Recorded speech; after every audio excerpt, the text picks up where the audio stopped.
You are leaders of your generation, and God has called you to walk out your faith in real life. Now, today we're here to talk to you about how to walk that out in the area of sexuality. An awkward topic, I know, but still very important. Hi everyone, my name is Maddie. And my name is Nate. We're from Think Twice, a program of life choices designed to help students make healthy relationship decisions. God created us as sexual beings, but sexuality does not just activate once we get married. It's something that we have regardless of our marital status. So how are we supposed to deal with it when we're young and most definitely unmarried and don't plan on being married for a while? Step 1, let's first understand the benefits of reserving sex for marriage. What are the physical advantages? No sexually transmitted diseases and no unwanted pregnancies. What are the emotional and spiritual advantages? Bringing less emotional baggage into your relationship with your future spouse and enjoying the blessings of obeying the Lord. Step 2, find out what Jesus says about your sexuality. He truly understands. He lived on this earth as a human being after all. He's not just out to smite your fun, but he truly cares about you.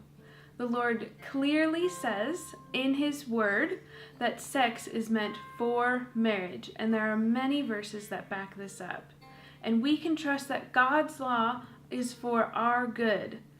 And Jesus also says that marriage is where the best sex is to be had.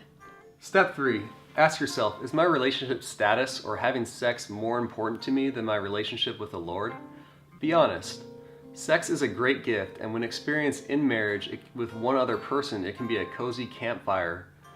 Yet outside of marriage, it burns hot. It gets out of control and burns up everything in its path. Getting to know Jesus and following Him should always be most important.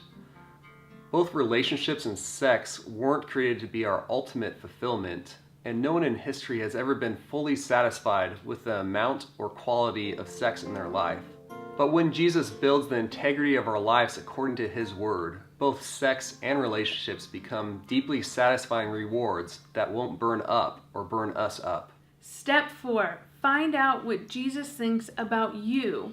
We often look to a relationship with someone else to fill a hole inside of us or even to complete us, when in reality, you were created to know Jesus and to be known by Him. Another person cannot hold the weight of your life. Only Jesus can.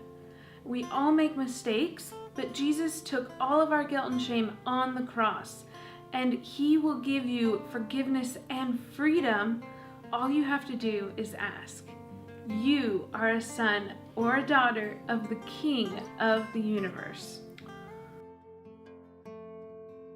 Step 5, don't settle for anything less than God's best.